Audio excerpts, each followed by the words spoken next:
Well, good morning, ladies and germs. We are on a little fact-finding mission this morning. We've been doing a little bit, fingers do the walking through the interwebs, and checking out some of the most recent updates and reviews from people who have bought products that we might be interested in the future, right? So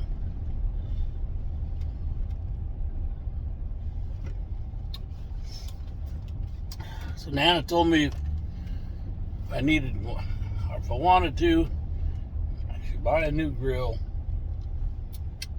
since my other grills seen better days. You probably noticed during the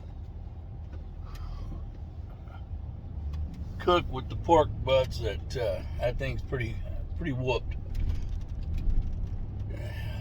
20 years, almost.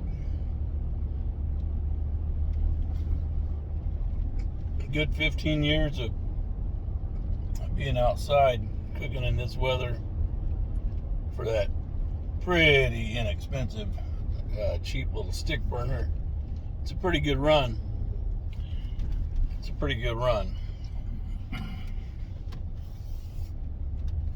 It hasn't rusted through anywhere, but the legs are rusting off of it, and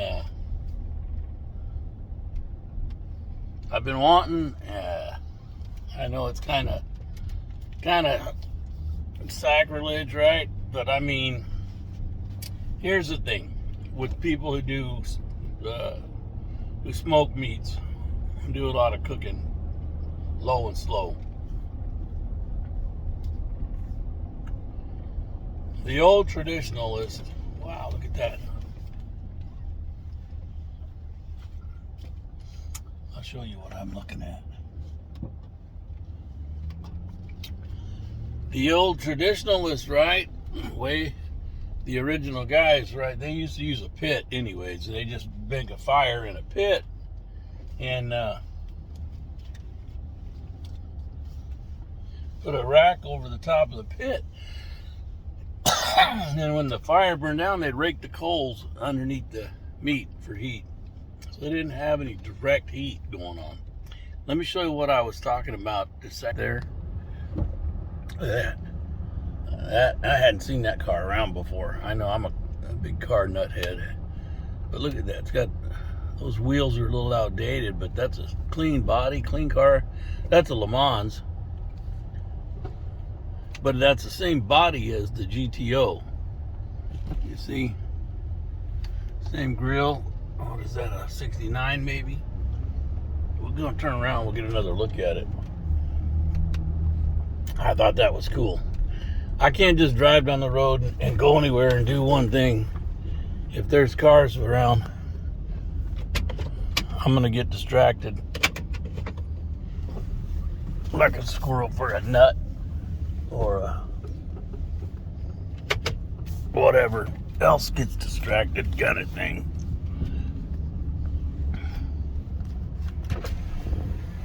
Yeah, it's pretty clean.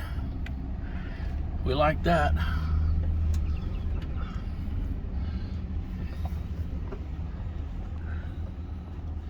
Somebody just dragged that in from somewhere and cleaned it up, because it's got some weight reduction stuff going on in the quarters and the rockers, but it's recently been hit white over the weight reduction. Man, I like that.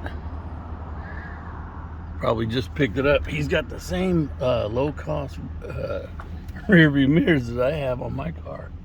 They look better on mine. Yeah, I like that a lot. Sweet car. Yep. Sweet ride. Yeah, so that's the deal. I drive around, and if I see something, I'm like, hey, looky there. Squirrel. Quarter. So I was telling you about grills or smokers, right? You used to just dig a hole in the ground. Well, then as they got bigger, restaurants back in the South, all the big barbecue joints in the South, they have even, their pits are even enclosed in a room, but they just have cinder block pits, and they build a big fire in them. They're big, and then they'll build a big fire on one side, and they have the cooking pit on the other side, and they shovel the coals across or from one end to the other as needed, but they put the coals in there and they cover that big open box, and the smoke, it does the smoking, and that's how they're cooking. So the traditional way for your backyard cooker was always to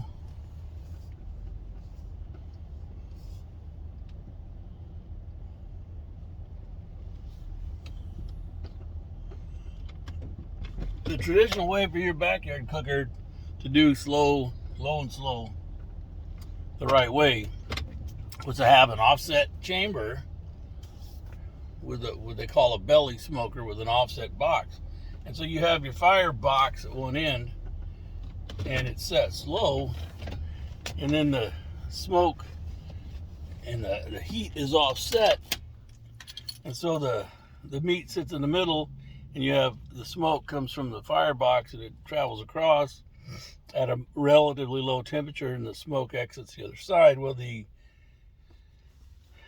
exposure to the smoke infuses the meat with that smoked flavor. It's very effective. But you put, we call them stick burners because you put sticks of wood into it. But a lot of people, and myself included, we will use charcoal to base your fire, and then you can add wood chunks to the charcoal bed to put less smoke on the meat. Okay? Or you can run charcoal alone and just simply use it for heat. You still get a little bit of the smokiness, but it's coming off your charcoal. So you buy a better charcoal, or you buy charcoal with a blend of wood to give you a flavor. The other way to do it, and I've been doing this lately, it's what I've adopted lately, is cutting your wood up smaller, maybe 2 or 3 inch chunks that are 5 or 6 inches, 8 inches long, and in pretty uniform chunks.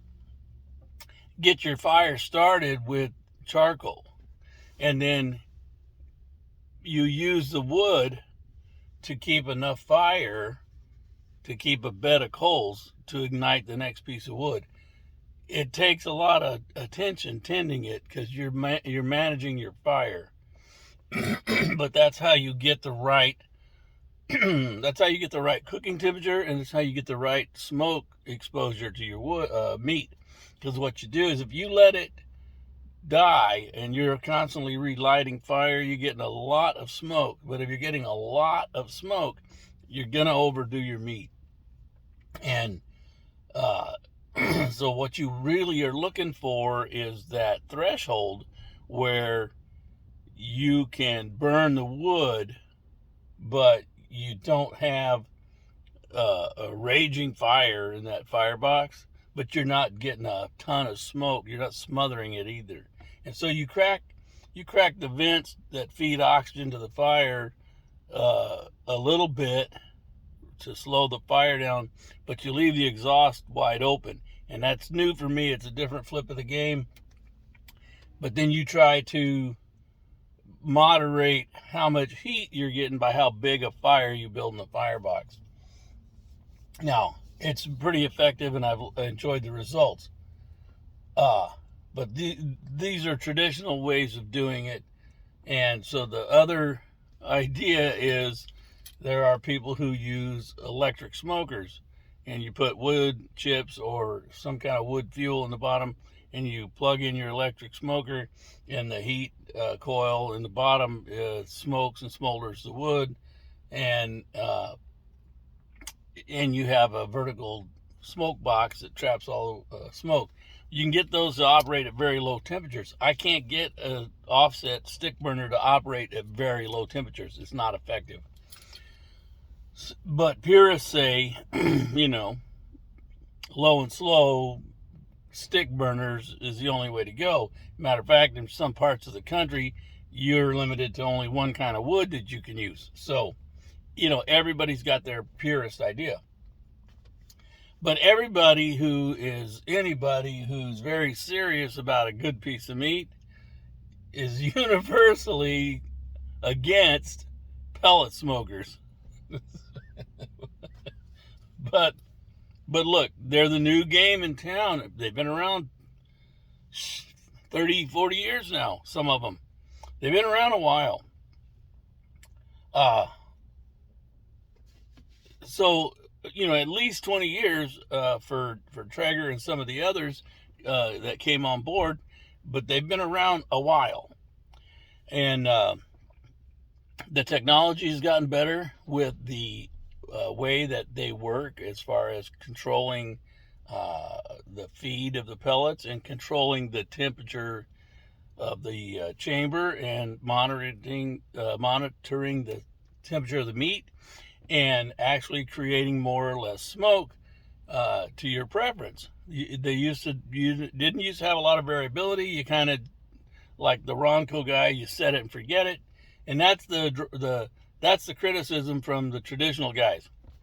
The traditional guys and the guys who learn to cook it with wood fire or charcoal and adding smoke, you had to control temperature of your fuel and your fire.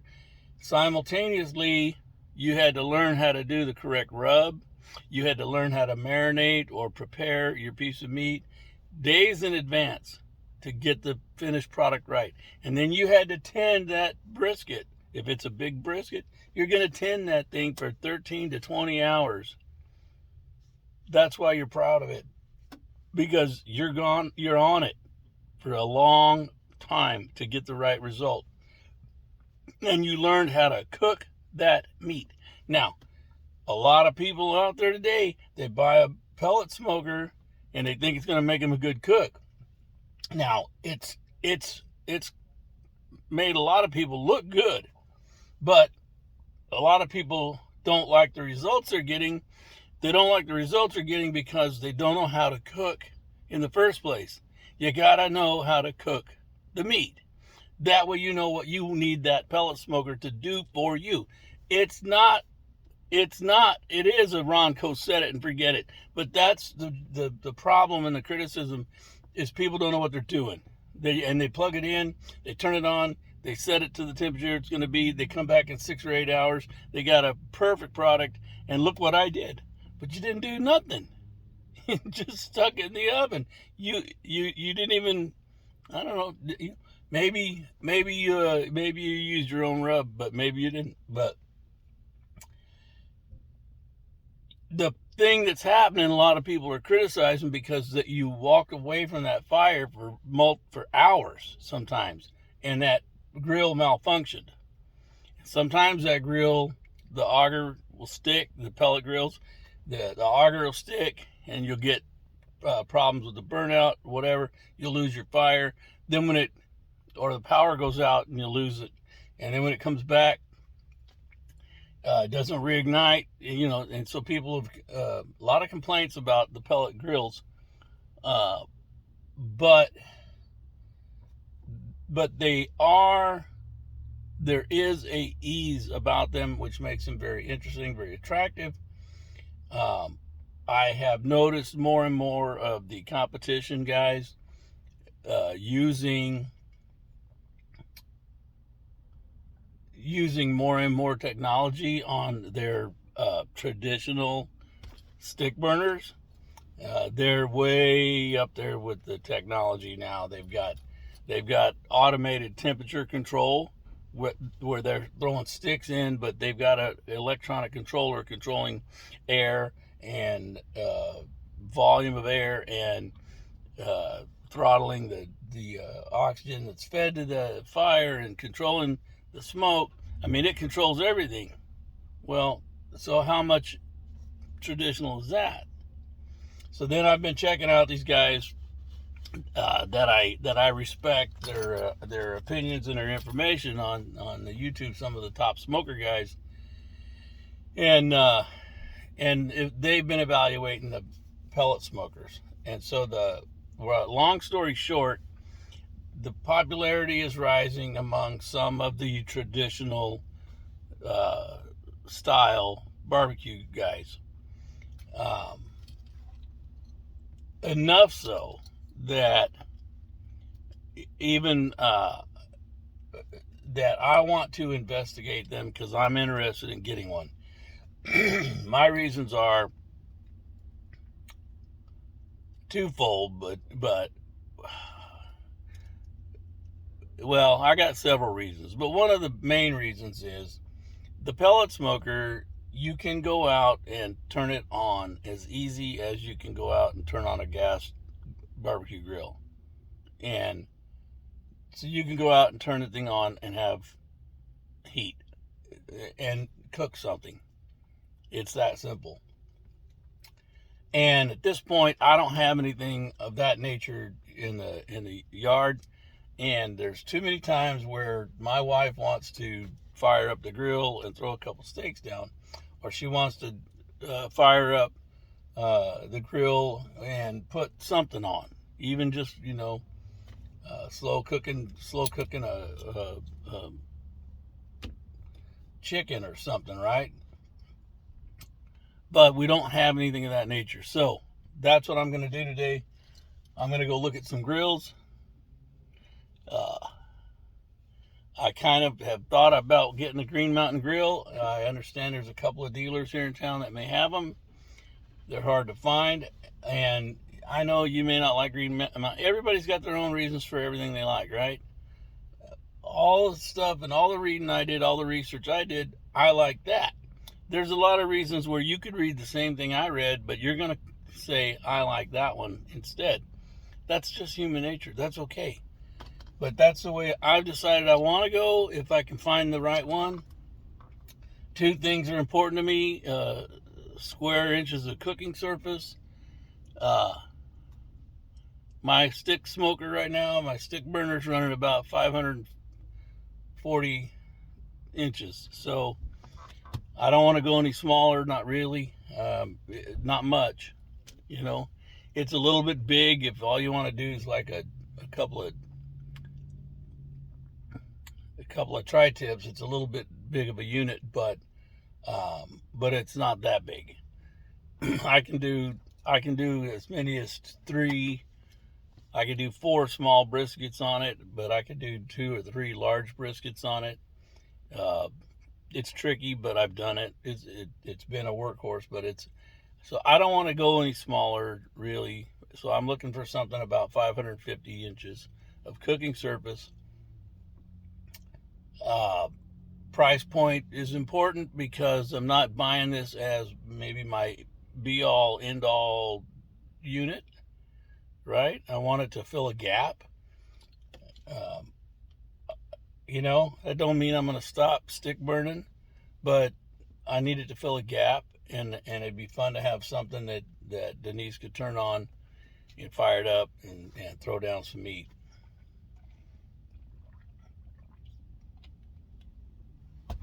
She won't mess with the charcoal and light and all that. She just won't mess with it. So I need something simple. So I'm gonna go pop in here, and they might let me take you. I'm gonna go pop in here. I know they've got Treager, but what else they've got? So I'm gonna go pop in here and see what they have, and do a little shopping. Well, so we're looking here. We got a couple of things. to look at here. Let's this here Treager, right? $1,000, but it's the shelf don't come with it. That's another extra money. So it's $1,000 plus the shelf. It's one of the things I was noticing. The Timberline comes with the shelf. I think the capacity of the smoker pellet box is about the same. But throwing the tape on this, we're about 600 plus square inches. That's right there about what I'm looking for. It's a pretty good size unit. They're a nicer unit.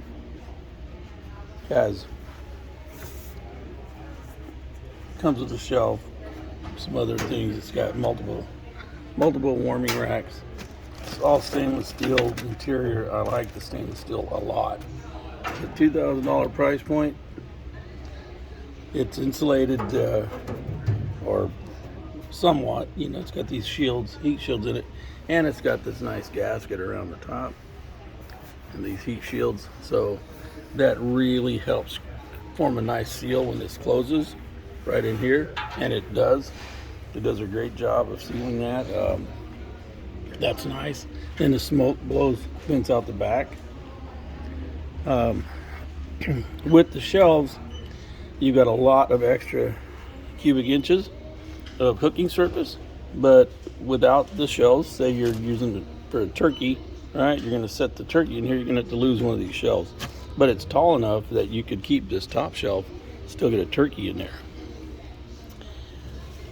But this is about 450 square inches of bottom deck there, surface area. It's a nice unit. That one's on sale. They got a scratch and dent going on, and this one's looking really good to me, even though I'm not partial to Treager per se. This unit's marked down due to some damage, and I think the damage is due to some bent shields here. May have got dropped in shipping or something, but $1,300. I mean, that's $800 off of that thing's pretty good. It makes it a serious contender, right? Because that's a pretty nice unit. But let me we'll just cruise around here and see what else we got. You know, here's a nice grill. This is a gas grill. I like that too, but I'm not going to spend that much money today. Now see, so here's the other way to go. And this is funny because a few years ago Treager was selling a lot of these because of the size, and that was really their go-to. And at $1,800, I thought it was too high, but so $700. It's got your basic stuff. I don't think it's got your Wi-Fi stuff on it, but you know, you're looking at basically 19.5 by 35 inches. That's basically my stick burner, I think. Let's do some quick math. How much did you miss? I don't know. Anyways, $900. It's got a foldable shelf here. Yeah, and I was getting ready to look inside the hopper. It's a big hopper.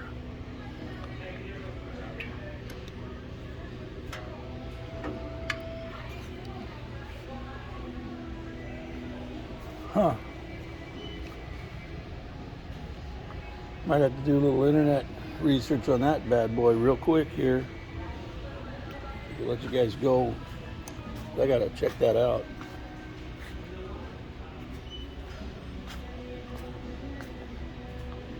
These are gas grills. So we got a couple of interesting choices there. You got the Komodo as well. And you have these smaller Treagers.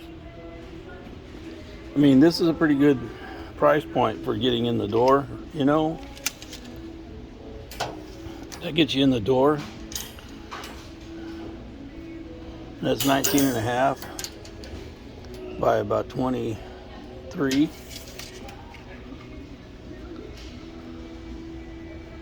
20, that's what 400, yeah, so you're right there in the 450 area. That's a good entry point. This is their smallest one to get you in.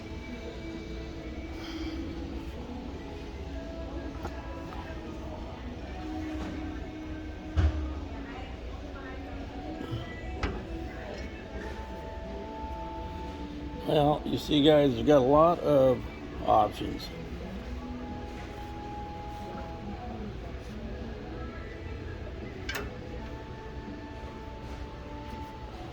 I'm gonna let you guys go for a minute. I'm gonna do a little research on this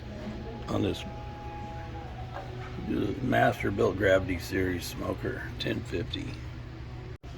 All right, guys. So what we're dealing with here: digital charcoal grill smoker. So there it is, right there. You load it with charcoal. That's why that hopper was so big. You can put, yeah, almost a whole bag of 16 pounds of briquettes in there. You light it with fire to ignite it with paper or fire starter. You can set the control temperature, right? You set it how hot you want it to burn, and there's a picture shows you it burns the charcoal, but it feeds it with the air fan blowing across the fire into the cooking chamber. And so as it burns, of course, it consumes charcoal. That's interesting. I don't know if that's the way I want to go today, but that's interesting. And it is supremely well built. I am impressed with how well this thing is built. The warming racks are nothing super special.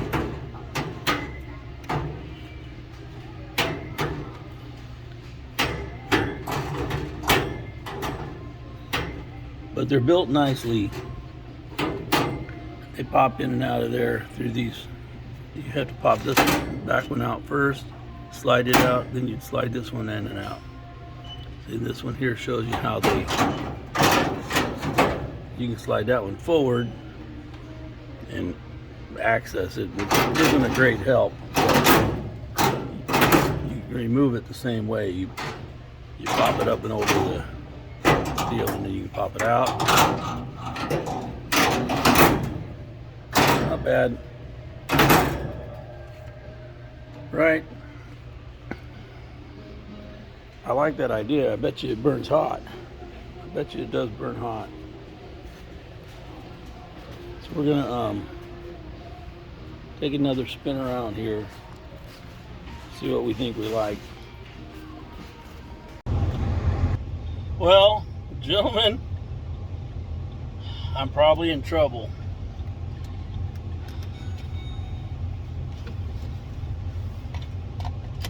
I just bought a Treager.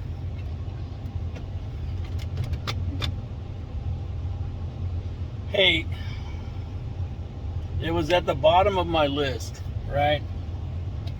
It's not what I wanted to get, but so here's the story.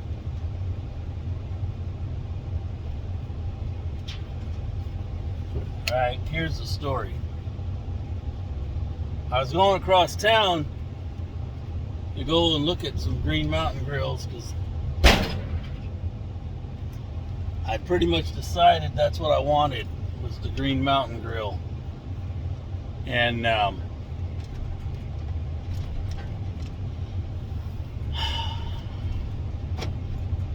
price point was a big deal because the Traegers are really expensive compared to the others. And I've heard some really good things about Green Mountain grills. They all have their pluses and minuses. And then, as we saw in the video, I was looking at that Timberline 850, the scratch and dent sale for $1,300. Well,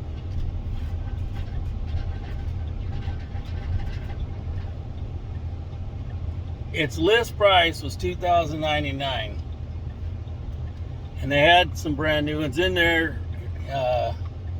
with that price tag on them, and that's its list price. That's what they go for.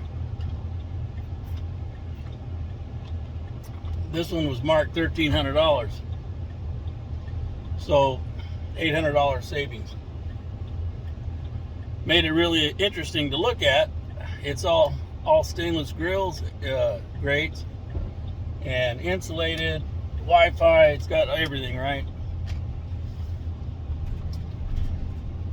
So I pull up the old interwebs. I did a little of walking through the yellow pages, looking for a review on the 850 Timberline.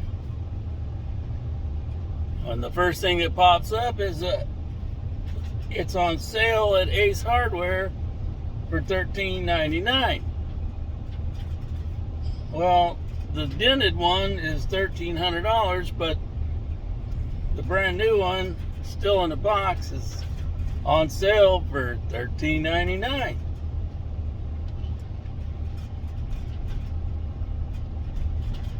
Now,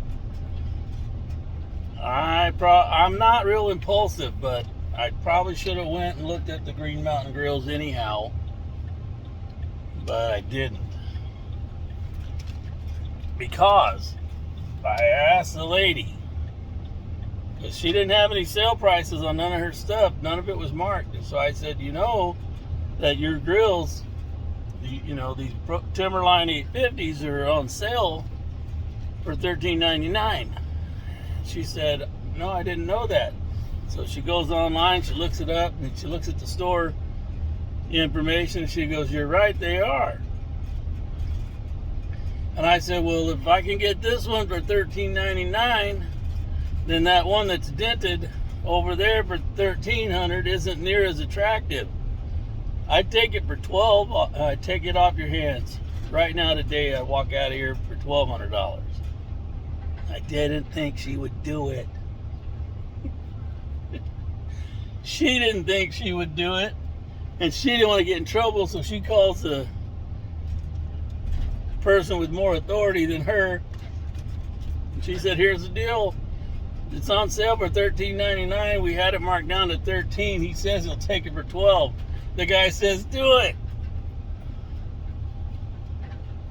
What are you gonna do? What are you gonna do? So I got $1,000.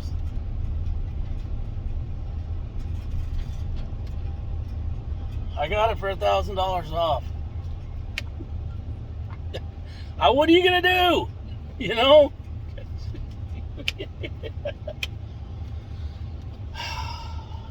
Sometimes you just gotta bite the bullet. And I didn't get my Green Mountain grill,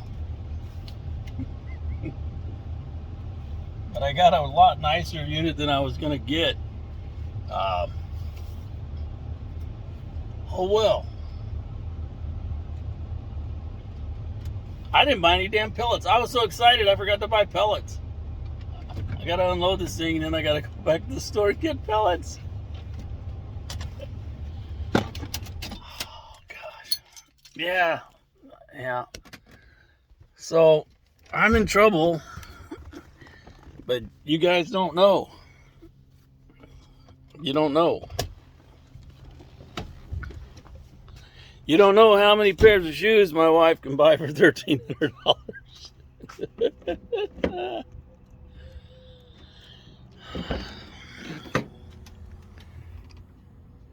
Yeah, so there she is, folks. They shoved her in the back of my wagon. I'm gonna have to get her out now. And everything else looks good to go on it. I'm gonna say goodbye for a few minutes and unload this thing. So, for the scratch and dent problem on this thing, I've walked around it now, and I'm not seeing a lot of damage. It's it's in pretty good shape. I don't know what happened. I have a feeling the box got dropped. And the only damage I can find so far, you see this this heat shield right here, this little heat shield right here, this one right here, it's bent right here, it's bent right here, and it's bent right here. So I think it got dropped and the racks bounced and bent it. Now I can disassemble that and try to straighten that out pretty easily. But that looks like the only damage. So I'm gonna grab my other stuff here, my grates, little cutting board top, and go out there, put them back in. So fellers, I got it into the backyard. Let me show you a couple things. This Timberline 850. So when I was opening the hopper, it was rubbing right there. That's one of the places where it was rubbing. Well, these bolts just weren't tight. So tighten those bolts up, it pulled that in. And if you look now, you can see there's plenty of clearance. I got a good 1/8 of an inch clearance all the way. So hopper, you get this fancy Treager cutting board. That's kind of nice. You get, for $1,300, you get aluminum foil, shitty ass drip bucket. I may have to buy a nicer one. Got to figure out where that goes. But that's going to catch your grease and drippings. Here's our power cord. And our hopper. There's a piece of wire down in there. I need to get that out.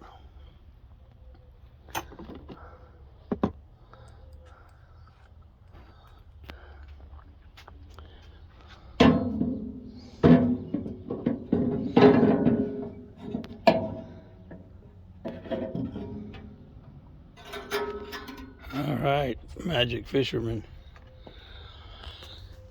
So hopper's clear. Don't have any other debris in there. This is a sensor, and it'll tell you when you're too low on pellets. Give you a warning. Anyways, that's the lid for the hopper, and that's got a little recessed area that holds your cutting board.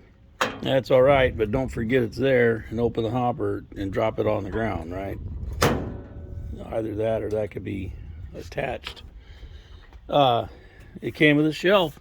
Now, it is not a collapsible shelf, but it has a shelf. It's not huge, but it's something, right? It's not huge. Wi-Fi controller, all that hot stuff. It's got an accessory shelf on the side with some built-in hooks. That's good. It's on wheels. It'll roll. Got some scuffing back here. Some of that's from me moving it just now. But like we were talking about before, let me show you what's going on inside. Of course, these bolts were loose as well, so I snugged everything up.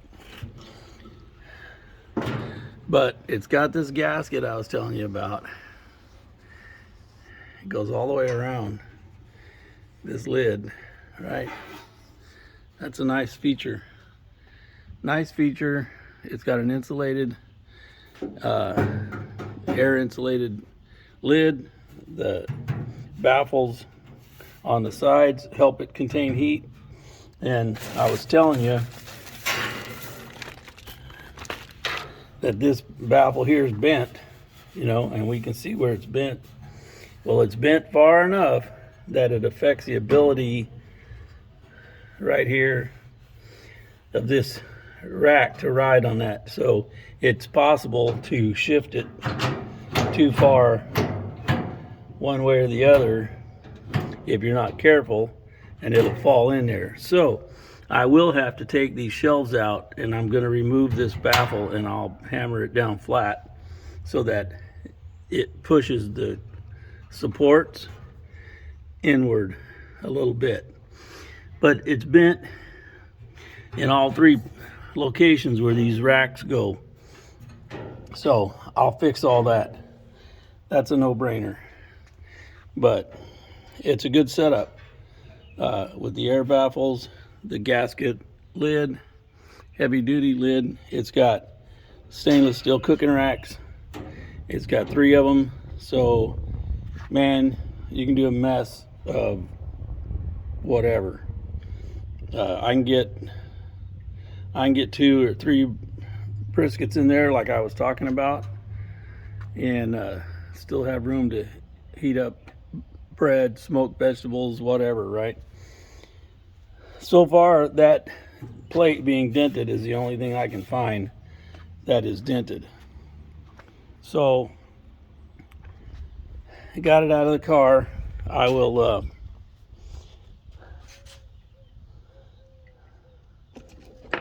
I got to go back to the store now and get me some pellets. Get rid of the extra zip ties.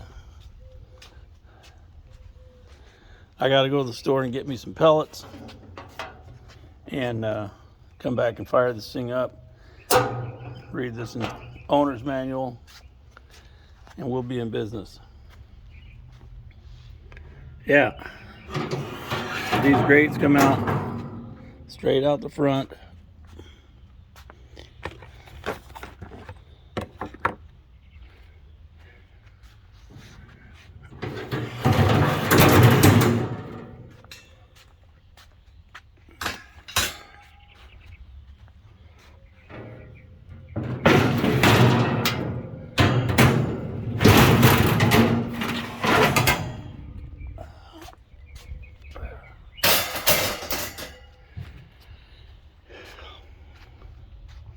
So here's our, I don't know what that does. Here's another drip tray, disposable. You can buy more of them, or you can use aluminum foil, whatever you like. You don't have to say Treager on it, right? We've got a deflector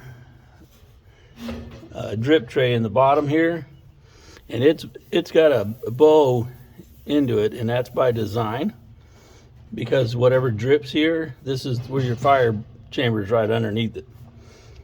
So all the drips will run to the edges, but all the edges have a lip all the way around, and they come right up to this area here. See that? It's got this one on the front too. It'll drip towards the corners. So we'll lift this out, set this aside, and so here's our drip tray. Well, there you go. So this is our drip tray right here,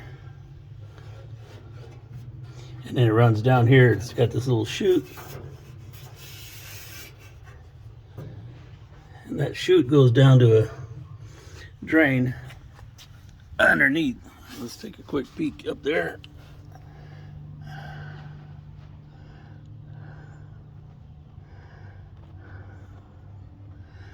Well, that's a built-in drip tray right there. So what does it need this other bucket for?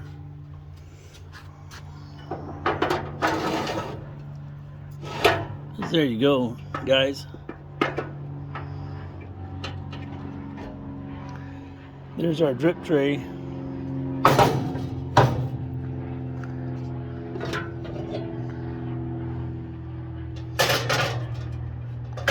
And then you can buy more of these. These are probably close enough to the size of a bacon tin, but that will catch everything. There's no overflow, so there is no reason to have that little bucket that I can see anyways. This is our drip tray.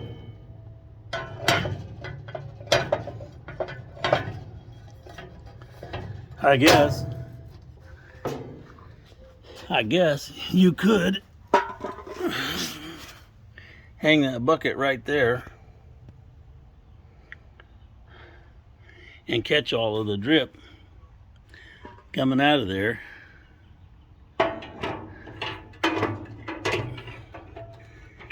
If that's what you decided you needed to do.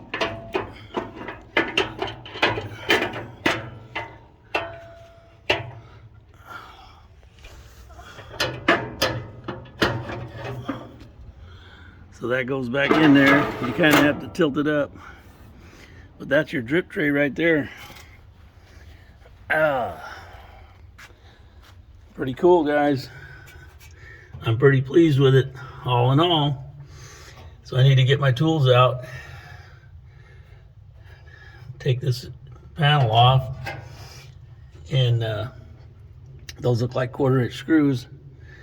They could be metric. I think they're 1/4 inch. We'll buzz that off and we'll go flatten those dents out. All right, guys, so did a little homework. As it turns out, these are all 1/4 inch machine screws. I don't have a magnet, but I found a use for the bucket. So I'm gonna buzz these off of here.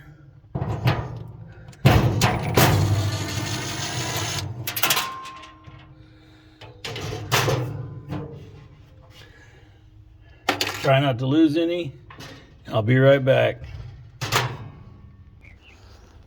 All right, guys, so you can see now that I have it apart, you can see the bends a lot more pronounced now that it's out.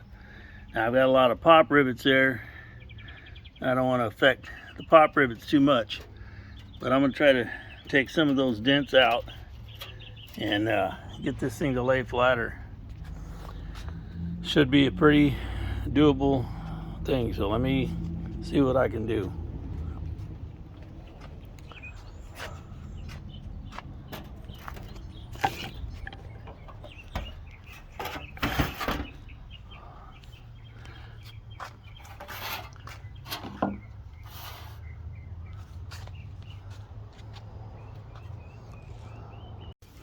All right, guys, so I don't know if you can see it in that light, but that thing is pretty flat. I think we're going to give it a try. So I don't know if I can do it one-handed. We're going to try to drop that in. And then there's a piece right there that goes in. I'll try to drop that in as well. It's hard doing this one-handed.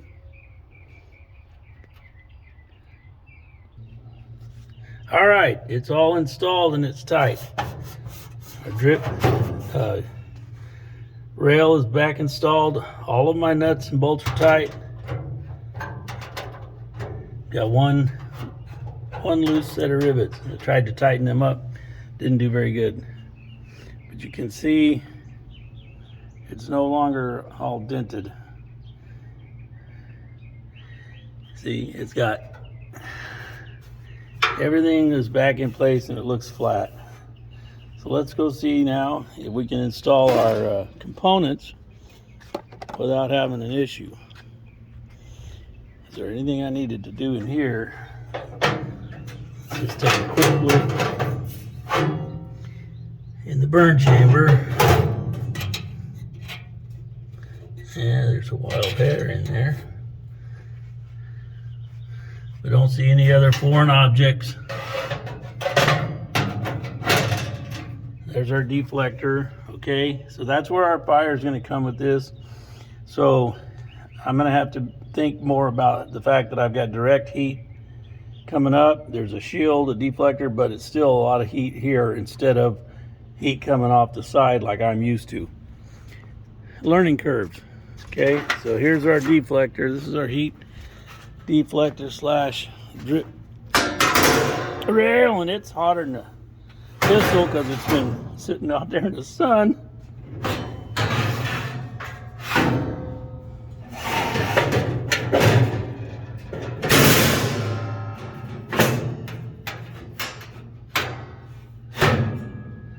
So there we go. That's in. And it looks good.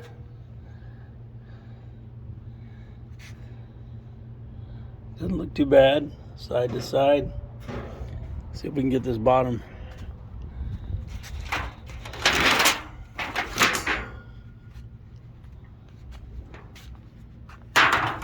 Foil pan in.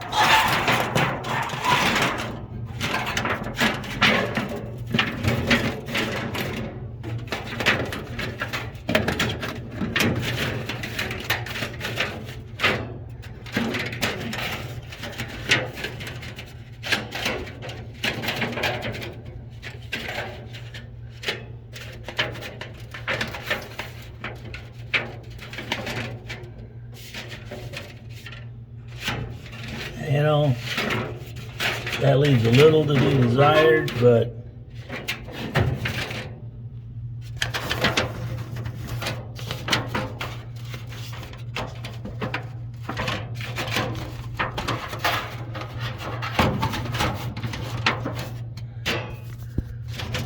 I think we'll roll those over the edge instead of under.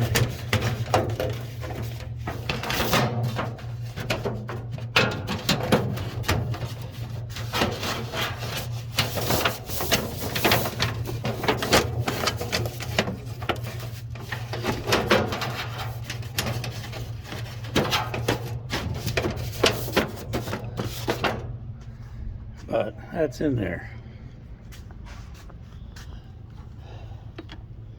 All right, grill grate number 1. This is the big boy.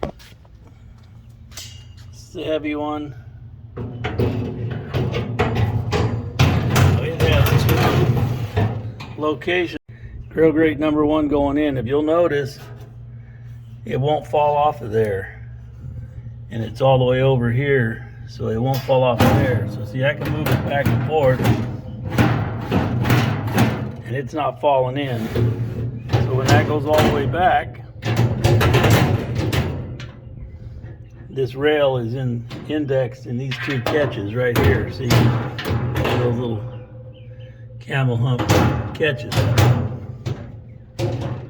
With that all the way in, the lid closes all the way. Nice. So that can go there, which gives you a little bit of space off of the fire there. But if you need more room,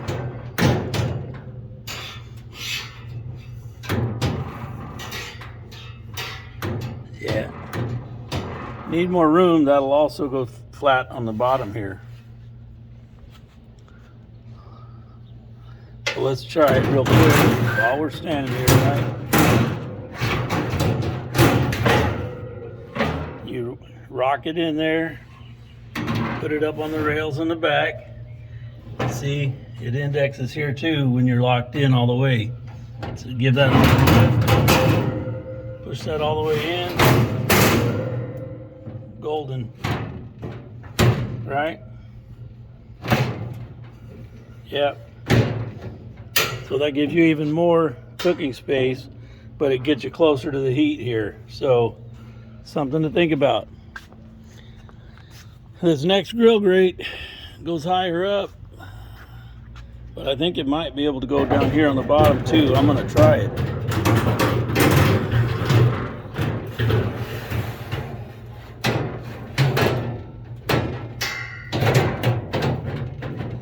It kind of goes in.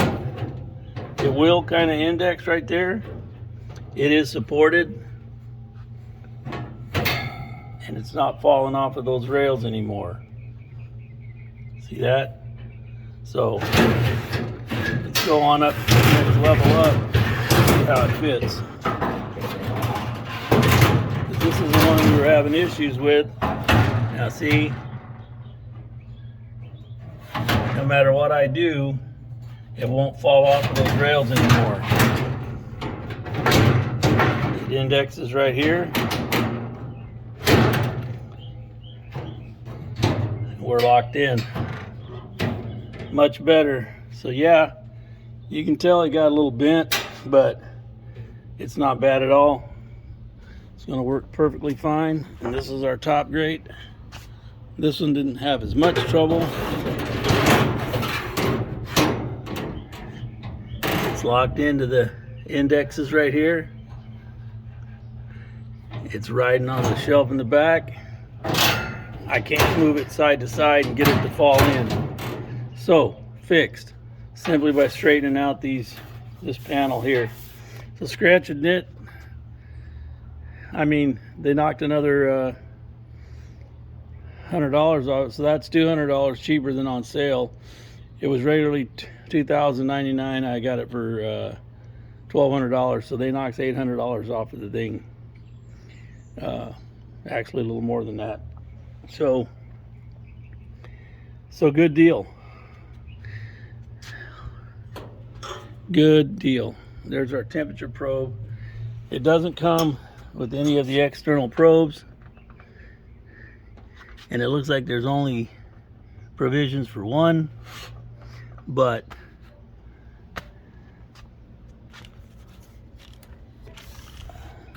that'll have to be enough. All right, and there's some important information here.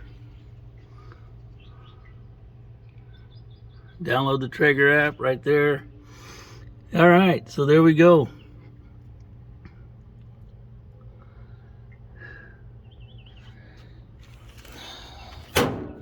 Read my instructions, get my cord hooked up. I'm gonna go back to the store and get a bag of pellets, guys. And then we'll do the review on the Timberline 850 by Treager. I wasn't gonna buy a Treager, gentlemen, but the price was right. So what do? Price is right. We're in the pellet smoker game, folks. And that's how Papa gets himself into trouble. But Papa fix it. See? That's $800 worth of repairs. 9. That's a lot of money. It's for a working man like me. I don't know. We'll see, right? I had fun. We'll go get this thing fired up. We'll have a lot more fun. So guys, I got it put together, plugged in, turns on, it's ready to go. All I'm missing are pellets. So I'm going to the store, going to get some pellets. Still can't believe I'm a Treager owner. Hear a lot of good stuff about RecTech grills. They're from back east. I got a UPS package. Hang on right there. Not for me. That package was for Nana. Thought it was for me. Anyway, so what I'm saying is, I heard a lot of good stuff about the RecTechs, and I think price point wise,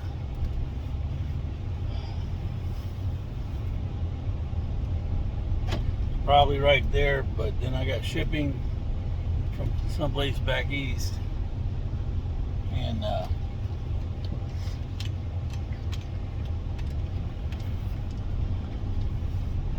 really intended to get one today, so I don't even know. See, I didn't even go look at the Green Mountains, and I should have. That's bad on me, but I couldn't pass up the deal. Too many times in my life I've passed up a deal and then really regretted it later. But it is what it is, right? It is what it is.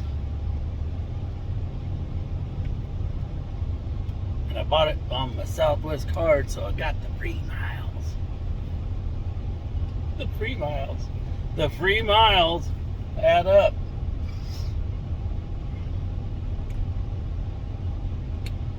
Yeah, anyways, I'm gonna go get some pellets. Yeah, so Nana just called. I'm not in trouble. She's all right with it, so we're good. Anyways, what I was getting at is there's a lot of pellet grills on the market, and when you go and research it, very few people think the one they got is crappy. Most people probably wouldn't tell you that anyways, but very few people are unhappy with what they have.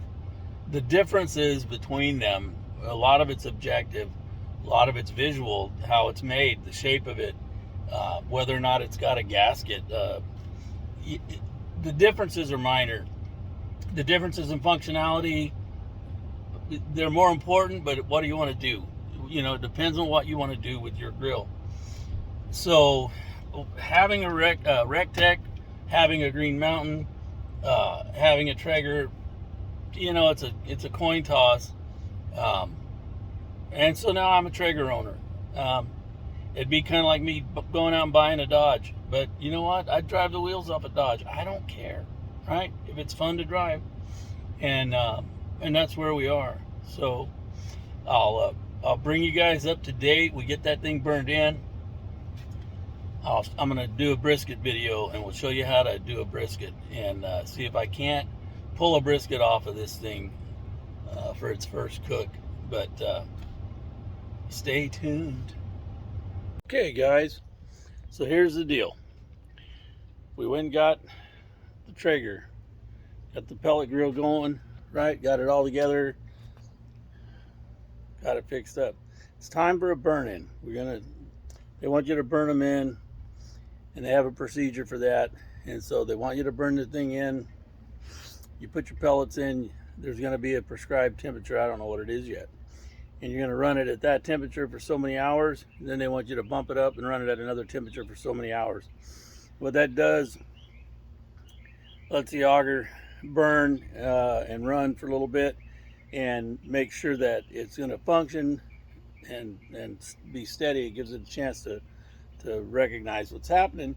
And the next thing that happens is it will burn off the manufacturing oils that are on the metal. You don't want any of that leftover oil in there burning or adding smoke, because you'll get manufacturing oil flavor on your product, on your meat. So you don't want any of that. So the burn-in helps get rid of all that unnecessary oil. So before we get too deep in the process, I just wanted to talk to you real quick about a couple of things, and I'll turn this camera around and show up some pellets. Now we got here some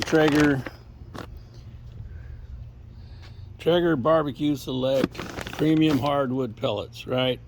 I figured, you know what? It's a Treager grill. I probably won't run Treager pellets all the time, but for the first run, I'm going to use it. And so I got this mix in Barbecue Select, and it's an oak, hickory, and maple blend. All right, looks good. It's got kind of a darker color than some of the pellets. And I bought this other brand. It's a different brand, B&B Better Burning Pellets, and this is a competition grade blend at a Texas style, and it has, okay, that's got a pecan, cherry, and post oak blend. And so that's kind of nice, because that post oak is what they use in Texas for all their Texas brisket. The pecan and cherry is a nice blend. I was looking for a straight up oak, couldn't find it. But this is a 30-pound bag, 40 pounds. This is a 40-pound bag, and the Treager's a 30-pound bag. They were the same price. So this one's a little bit cheaper. You get a little more, you know, for your money. 10 pounds heavier, a little bit cheaper because it's 10 pounds heavier. I think it was priced a little bit lower too. This is their performance blend, and it's a little bit more expensive than their regular straight up blend, or like they had some hickory there and some mesquite that was a little bit cheaper by the bag, but this is what we're going to run. And so I'm going to run this thing, burn it in. I got a cover while I was out, and now look at that cover. It's a little bit loose fitting, but I'm not going to be critical of that. I've got room. If I had a shelf on the end, I got room to add lots of shelves on the end. A lot of space here on the end for a shelf. But this is wide enough that it covers it just fine. Right here's your edges, right? The Treager cover made for it, it was going to fit a little bit tighter, right? It'd be a little bit more custom fit. The Treager cover is $175. $175. That cover, it's a generic grill mark, right? It's a grill mark generic grill cover measuring 68 by 21 by 40. So you make sure that that fits your grill, and it does. That was $35. You know what? That's 35 bucks. I ain't spending 150 bucks. I'm not gonna spend $175 on that thing. I'm just not. Okay? So take this cover off, hang it over a chair here, and that'll be fine, right? Here we are. Got it plugged in. I turned it on earlier, made sure it would fire up. But that's the Treager Timberline 850. And I'm gonna take a minute here and read the burn-in procedures. Get a towel and wipe it down a little bit. And I'm gonna fill that hopper, and we're gonna turn it on, go to town. I got some Christmas lights in there. I got me some free Christmas lights. I got Christmas lights wedged down in there. You know, this has been on the shelf a little while. That's pretty funny. There we are. To fish them out. So I got me a couple of Christmas lights for free. They were wedged down in there. So oh, Merry Christmas. All right, so go read the instructions. Look what I just discovered. Look what I just discovered. This is a cutting board. I told you, be careful, don't leave it on there when you open the lid. And I'm thinking that's not a great idea anyways. I tried to take it off and I couldn't pick it up. Check that out. Check that out. It sticks. It's magnetic, guys.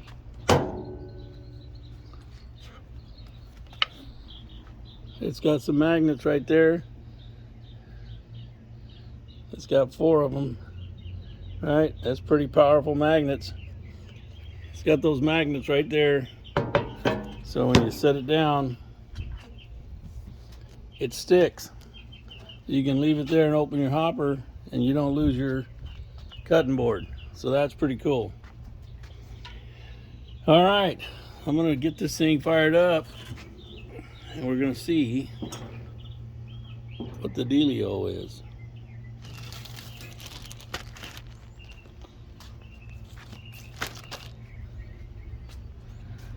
Let me get all these distractions out of here. And I'm gonna sit down here and read this for a minute. And we'll load her up and get that fire lit. All right, guys, so reading the instructions. All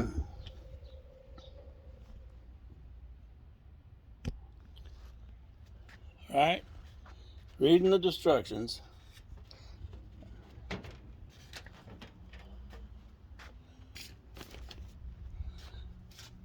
Got the hopper full. Let me show you what we're talking about here. I got the hopper full. Like they said, hopper's full. Close that down. Had me come up here and select prime auger, and that was pretty easy to do. It says it runs for 1.5 minutes or so. It says the priming's complete. Then I look over here. I don't see anything yet, but it should be ready to go. So at this point, we're gonna hit 300 350. We're going to set it for 350.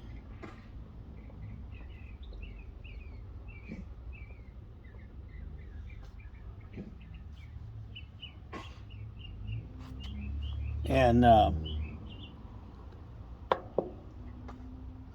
right, press ignite to start.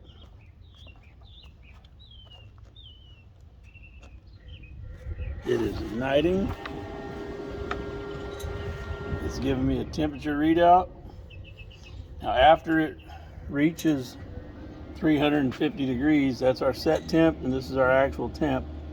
After it reaches 350 degrees, then we're going to run it for 20 minutes. Now you can see it's kicking pellets out. So there's an igniter in there. There's an igniter down in there that's getting hot. And when it gets enough pellets on it, it'll start burning. And it'll try to run this thing hot enough to maintain 350 degrees. So we'll see what happens. And once it has, once it's lit and it starts going, then I'll cover it up and start putting it back together. Anyway, so it shouldn't take too awful long to do.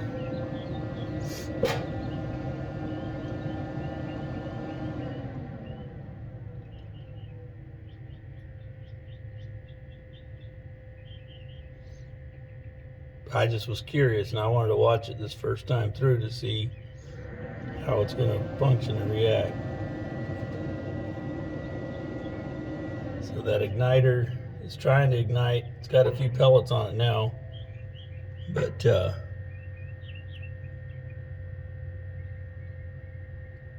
think it's going to have a few more pellets than that. I can smell it. I can smell it heating up. So let's see how long that takes. It shouldn't take too long.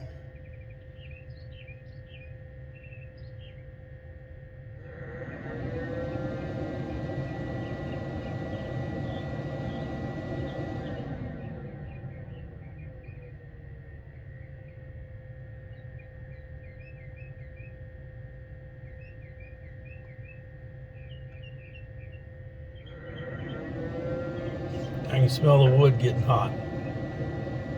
So I can smell the wood starting to get hot. It smells like you're running a saw or a good sander over it or something, but I can smell the wood getting hot. So it's starting to get there.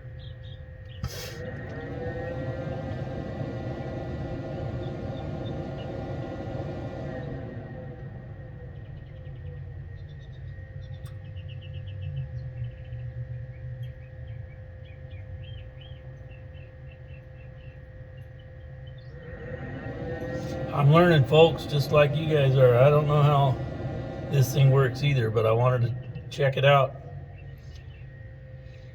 at least on this initial burn, and make sure that it lights and does its thing.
So the auger's kicked on.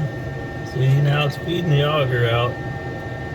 The auger's kicked in and feeding pellets in. But that igniter is still there and it's not really caught yet. There's a little airflow going. Like I said, I can smell it getting hotter.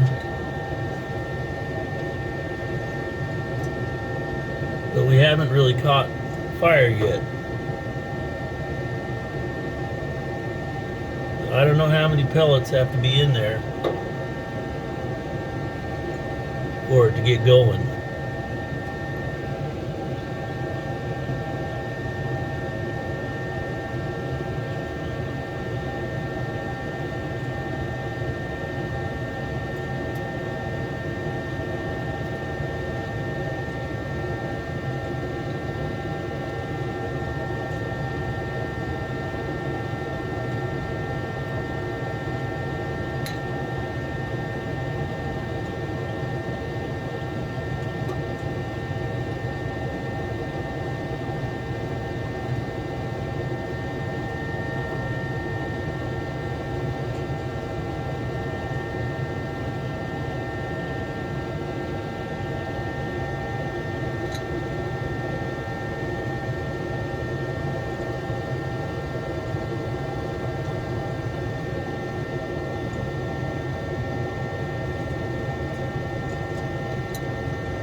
So it's still feeding pellets. The screen is still indicating igniting.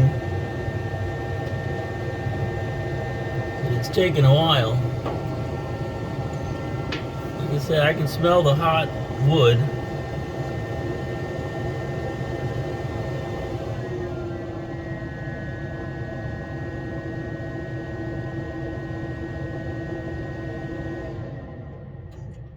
This thing's gonna have to get pretty damn hot to ignite. Oh, I see smoke.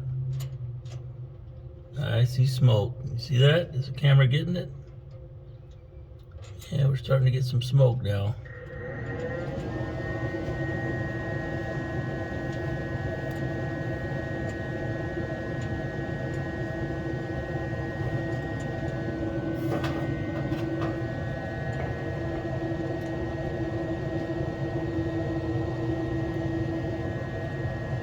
Kind of like watching a pot boil, huh? It's kind of like watching a fire burn and nothing happening. Kind of like watching a wash machine to see how it's washing. See the smoke coming out of there now? So we're getting a little more smoke. So we're igniting. That's the smoke catching. Now it's got a little airflow. When that fan kicks on, it blows through that little burning chamber, combustion chamber.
Alrighty.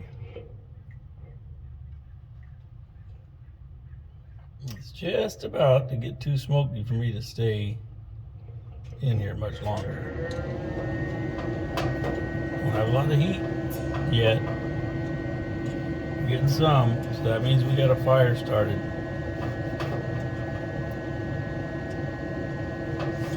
Oh yeah, it smells good. It's a nice smoke, isn't it? Hope you guys can see it.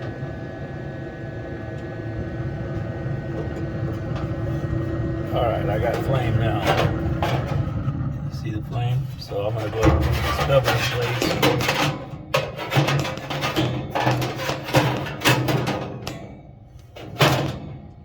We got flame now. Alright, so we got flames. Let's put this piece back in. We're smoking now.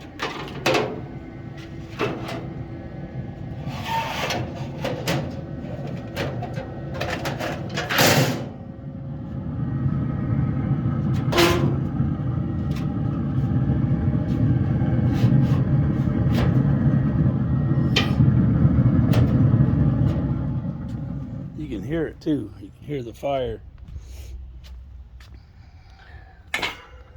All right.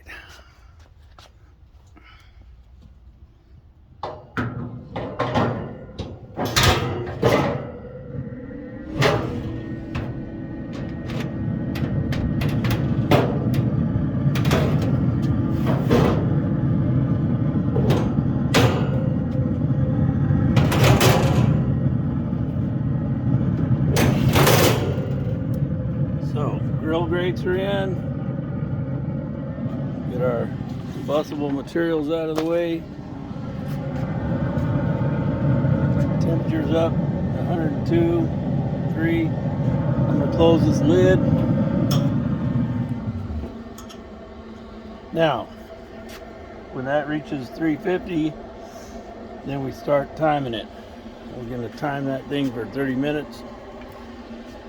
Then we go up to 500. But for now, we'll let that thing go. We'll let that thing go, and we'll catch up with you guys when that gets a little warmer. And we'll be smoking with wood pellets. See if I can't do a couple of pieces of meat without ruining them. That'll be the trick right there. So we'll see you guys in a little bit. It's looking at the pellets themselves, and it's dropped down a little bit, so it's telling me it's 75%. So see, that's another way that you can keep an eye on where you are during your cooking process without having to come out here and open the lid or open the hopper and upset things. So I can check that manually here, and you just press menu to back out of there, and that's fine. And so we're still, it's going to be kicking in now to get back up to 500 because I opened the lid. But see, I can go to menu, and you turn the knob to pellet sensor, and then you press the knob, and it's got me at 75%. Now, I can check that on the app. You have to make sure that the unit is close enough to your household Wi-Fi, and it'll pick that up. But you can check that through the app. You can connect, and you can go in and you can monitor that kind of thing on the app. You can monitor the probe. The only thing you can't do on the app is turn the dang thing on. It won't turn on like that. So you have to manually initiate a startup. So I'm going to let that come back to 500 and level off before I turn it off. But what that's doing is that's giving us a nice run time. I actually didn't use the Treager pellets to burn it in. I used my Texas style competition blend.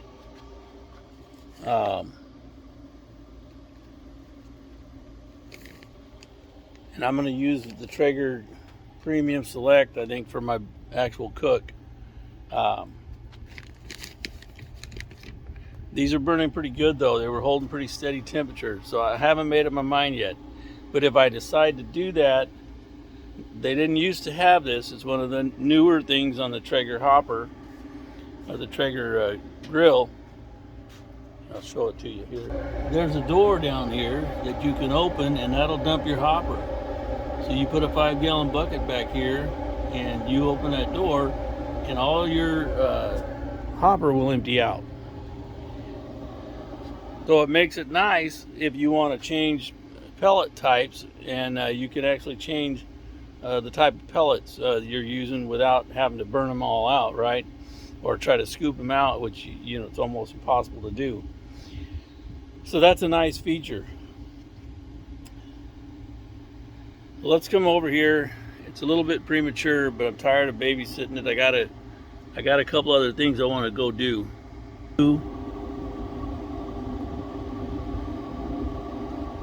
Is we hold this button and it'll go to shutdown cycle. Shutdown cycle, 25 minutes. So now what that'll do is that'll burn down the pellets that are in the fire chamber, and it'll shut the auger off so that it's not feeding any more to it. It'll run that fan and it'll let those pellets burn out so that you don't have a smoldering fire in here burning back up the auger or something. And so it'll do that all on its own, and it'll shut itself down on its own. That's the best way to shut this thing down, and I would recommend that. I don't care whose pellet cooker you're using. You don't want to just come out here and unplug it or turn the switch off. Let that hopper stop running. Let that fire pot burn itself out. So it's going to do its thing now. We've had some fun with it, and I'm going to go inside. And we're going to work on a brisket. Do a little math. We'll figure out what we're going to do, but we're going to get a brisket ready tonight, and we may not put it on tonight. Might put it on tomorrow, but we're going to cook a brisket on this thing. It'll be my first brisket on a pellet stove, pellet smoker, and it'll be my first cook on the Treager, this Treager, and it'll be the first cook that I'm doing all on my own on any pellet stove. I've used them before with some other friends and stuff in different circumstances, different situations, but they were running the show, so I've used them before, but I've never ran my own. So this is going to be kind of fun. I'm looking forward to it. So let's go in and let's get started prepping a brisket. We'll put a whole new video up just about prepping briskets. Yeah, I know that's barbecue channel stuff, but I only got one channel right now, and it's Papa Fix It. Why can't Papa fix some brisket? Papa likes fixing brisket.